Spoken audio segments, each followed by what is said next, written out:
Hi guys, this is Jacqui Cooper. I'm with JCooperTravels, and today I'm really excited to be here with Jhujhar because he and I actually have both graduated from or involved with the same college, Vassar College. So hmm we have a deep connection with our college, but we also have a very strong connection with also our majors and our interest in science and technology and in economics. So we have a lot of overlap. Thank you so much for being here. How are you doing today? I'm doing well. Thank you so much for having me. I'm really excited to learn more about you and to talk and just to have a great time. Well, we're both on LinkedIn and I came across your profile and what really intrigued me is that it said that you're a political science major and mathematics correlate at Vassar College, engineering major at Dartmouth. hmm Tell me more. You're doing an awful lot. And I Yeah. know that in talking to you before we got onto the podcast, Uh-huh. um, you have been sharing some really great stories. So tell me more about how you got involved on both of those Yeah, areas. so I'm definitely someone who has a lot of interests in like different aspects of academia, and one big thing for me has definitely been political science and trying to investigate the nature of how politics works and our history with that. And that was all. It's always been a passion of mine. And so I went to Vassar in my third year, and I really knew from the start that I wanted to be a political science major, and it's just been really great because I feel like you learn about so many different aspects, whether it's like American politics, international politics, comparative politics, or like the theory itself. So there's so much there. And then I've also really been interested in science as a whole. And when I got to Vassar, there's this really cool program that Vassar offers with Dartmouth, which is essentially a 3-2 program where you spend 3 years at Vassar. So it's like your first 2 years are at Vassar, then you spend a year at Dartmouth, then you spend another year at Vassar, graduate with your classmates, and then another year at Dartmouth. So, but you're doing a degree of your choice at Vassar, and then you're doing an engineering degree at Dartmouth. So, this is kind of like a program that's really different than a lot of things out there because when you're a political science major, it's not really likely that you're also going to be able to study engineering or vice versa. So, I was able to explore my interest in the sciences, in building an analytical approach in engineering and all of that. And now I'm going to be going to Dartmouth now because it's my junior year. So I'll be going there for the first time and kind of learning more about my engineering studies. I hope to be concentrating on energy engineering. So we'll see where all this takes me. But they're two differing paths, but hopefully, it all comes together. I'm sure it will. I mean, when I was at Vassar, my major was science, technology, and society. So similar Mhm, to you, I was able to have a little bit of political science, a little bit of biology, a little bit of philosophy, a little bit of everything, mhm, because I also had a broad interest. At that time, I was very involved in learning more about bioethics. I mhm. was concerned about research on individuals without their consent. So, a lot in the science area, but also dealing with the policy side. Yeah. And what we do in the policy, it's really important to understand the science involved, because then you can kind of support both. So Exactly. for Yeah. me, I ended up interning on the Hill and I was involved with some of their subcommittees, Mhm. creating, different hearings on different topics that related. But, it was a mixture of everything. So when I saw you had the dual program, I thought that was very, very interesting and very cool. Yeah, no, I mean, we relate on that as well because, like last summer, I was working on the Hill as well for Senator Cory Booker, and I was working on with his environmental team and like working on environmental legislation, and that's kind of where I saw what you're talking about here, which is that there's somewhat of a disconnect sometimes with the policy and the legislation that's being made and the science that's there as well. So that's where I kind of see a fit for myself, like there's a lot of politics that's out there today, or a lot of legislation that's trying to be made, but you need a lot of people that have a scientific background or an analytical approach to it to approach that policy. I think that's really important today. So that's kind of where I see the linking between the two. And especially when I was there, working on that legislation firsthand, I was able to see like that this is something that we need as a country going forward. And so, hopefully it takes me there. Maybe it takes me in a different path, but I definitely saw that as well, similar to what you're talking about. Yeah. Well, I know just from my own career trajectory, I have done a lot of different things. I mean, right after graduating, I ended up at law school. Hmm. And then after law school, my interest has always been science and the health policy side. I ended up being at a healthcare consulting firm, and then I transitioned from that to a law firm, and then transitioned into being self-employed. And now I'm a special ed teacher. Hmm. So again, you can definitely, but there's still science and there's still advocacy, because I know that when I end up retiring from being a teacher, I might end up going back with my law hat and be an advocate for the special ed students. Yeah. So Yeah. again, but I'm still using science in special ed, because I read about brain science. I read about different ways that you can teach. So there's a lot of ways you can integrate the dual areas of interest Yes. to Yes. what we're doing. Yeah. Definitely. Definitely. So I know that you have certain interests and passions that are close to your heart. Climate change, for one. Hmm. What do you think you might try to do to assist with policy in that area, or that whole important topic? Yeah, it's such an important topic, and I think we're all going through so much right now, but it still like remains like as probably in my opinion like the most important problem facing us as a human race today. And there's so much that needs to be done. And I think like in terms of like my academics, I've been in terms of political science, I've focused on my internships on in the environment. And then in terms of my engineering, I'm doing more energy environmental engineering, so trying to see this both the sides connecting in that way. And I feel like for me personally, like I've also done some internships where I worked locally. So I'm from New Jersey, and locally I worked with Clean Water Action, which is an environmental advocacy group that's nationwide. And with them, I was working on just promoting legislation that helps certain communities with the pollutants, and whether it's water pollution, whether it's air pollution, and how certain parts of the state or parts of the country are affected more of it, and it tends to be more Black and brown communities that are affected by by climate change and by harmful environmental effects. So it's definitely a passion of mine. I'm trying to investigate more ways that I think it's an individual thing. Like we all have to do our part in it. So whether it's recycling more, or whether it's just reducing, which is probably the most important, like the amount we use certain items, and trying to be more careful about what we're purchasing and what we're using. I think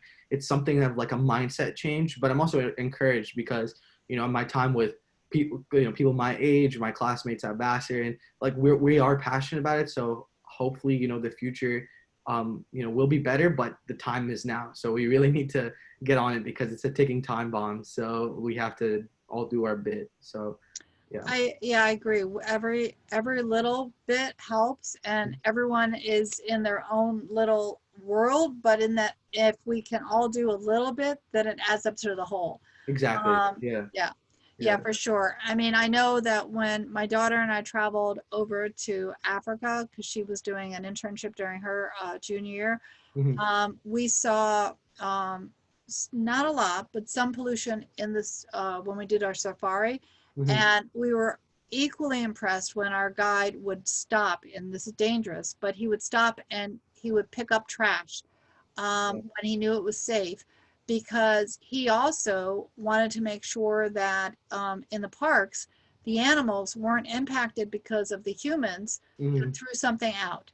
Hmm. So because again, um, but that made, for both of us, it was another reminder that every one person can make a difference Hmm. in their own area. And that also means that we have to stop doing the irresponsible thing by throwing things out. Yeah, yeah, yeah, definitely, definitely. And it's hard. It's really hard to change our habits, and like Yeah. we all grow up with it. Like we're in such a like consumer-ridden world, and it's just part of who we are. Sadly, as people, part of the developed world.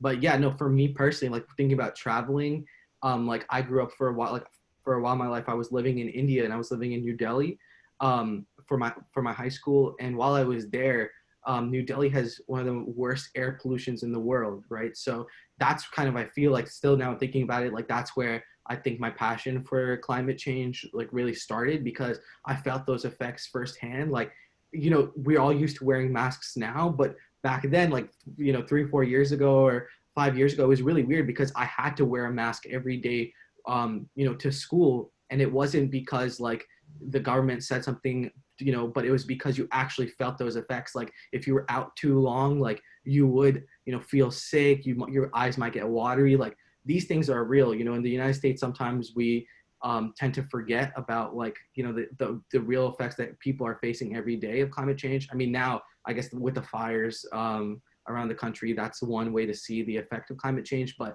like, I experienced that at a very young age, in terms of air pollution. So yeah, I mean, just doing our bit from a young age, I learned that, and like I'm trying to do my best to continue to do that now in college and through my academics. So yeah. So I also noticed on your LinkedIn profile that you're also interested in economic empowerment Hmm. and supporting individuals and communities in that area. Tell Yeah. me more why you're interested in that, because that also, you and I have many interests, and I sort of have stumbled on that, but it's also an interest of mine as well. Yeah. No, it's definitely. I think, there's so many aspects of the world that we can change, and I think one other very important part of that is refugees and the refugee crisis that we face, asylum crisis, undocumented people in our country. And so this summer, I was working for the IRC, the International Rescue Crisis, and they're situated all around the world, helping refugees in terrible conditions, and in places where there's war. And my job was, I was working for the local New Jersey office. So refugees that come into New Jersey, I was helping them find employment. So that's again what you were saying. Like economic empowerment is so important for them to feel empowered through working, by making money, by doing well for themselves, having a home for the first time, and having a place where they feel secure was so important for me. So this summer, like I was so privileged really to get to know people from all around the world. Like some of the clients I was working with were, from Congo, Burundi, all the way from Honduras, Colombia, and then, like Oman, and like Iran as well. So it's just like everywhere throughout the world, like there's this problem, right, where people are, forcibly displaced. And, America is great for that reason, because we have the resources to support people. And so, we need to do more of that, and hopefully move in that direction where we help people, from hard situations and hard backgrounds. So, yeah, in terms of economic empowerment, like it's especially hard now with coronavirus finding a job. So learning about the job market right now and how to go through all that was difficult and a challenge for me, but it was very rewarding, to like work with someone for a week and then at the end of the week get them a job somewhere. It was really awesome for me. And it's just a privilege, really. So I'm grateful for that. So my exposure to it came from a little bit of a different angle, but I definitely understand and appreciate what you're sharing. Hmm. My exposure came because of my curiosity about cryptocurrency. Hmm. Because for many years I just kind of had never even thought about it, the area. And then as I've been learning more about that area, I'm realizing that our own money system is going more digital. Hmm. And also when you think about the what it takes for different communities to operate in different countries, they don't always have easy access, like you've talked about, to water, to Exactly. electricity, to food, to banks, to medical.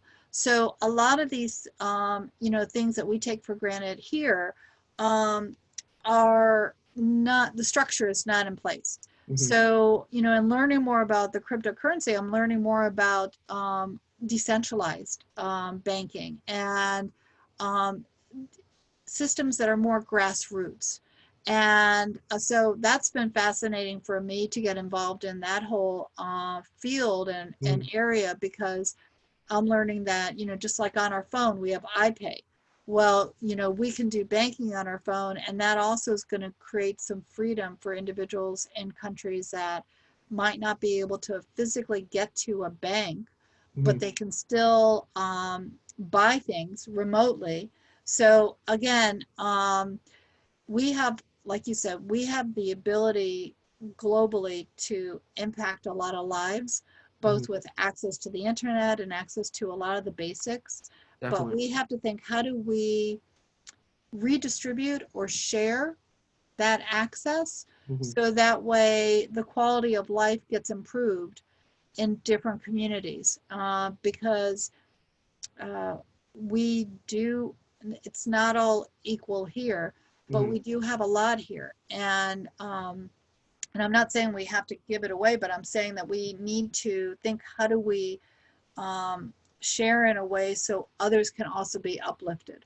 Exactly. Yeah, and I mean, especially now, given like the circumstances, it's really the first time where, like, as a whole, like community, we have to think about others, before ourselves. Whether it's like wearing masks outside, like we're really being challenged, and it's tough. But I think that's what like what you're talking about, like that has so many powerful economic effects and can empower people in all parts of the world by having access to that type of currency. And everything's so volatile. So having something that's strong that way can really go a long way. So there's definitely a lot of merit to it, and that's exciting that you're working on it.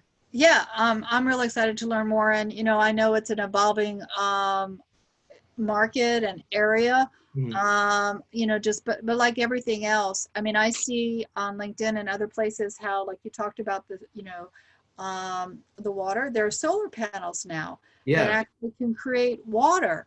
yeah, And like when we were in Tanzania, we saw solar, and solar made so much sense because you cannot run wires across, the mountains, yeah, just, exactly. The land, but yeah, yeah, definitely.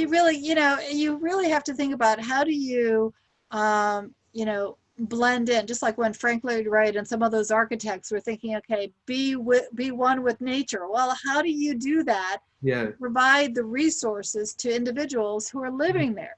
Yeah, You exactly, know, exactly. so, and digging a well is not always feasible in a drought, but Mhm. turning the sun into, energy into water. I Mhm. mean, technology is just amazing, just It amazing. really is, and it's like the way for the future. But at the same time, like sustainability with that technology is just has to be at the forefront of all of it, and like making sure that we're using what we have. And I think that's the direction that we should take. The technology that is to come. So yeah, it's really exciting. And So I really am grateful to have made, your acquaintance and your connection.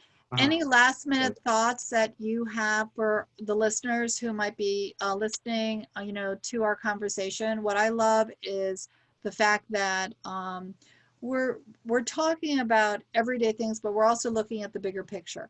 mhm. And I think that's important for people to look at. Okay, there is the big picture, and then how do we bring it back to the everyday?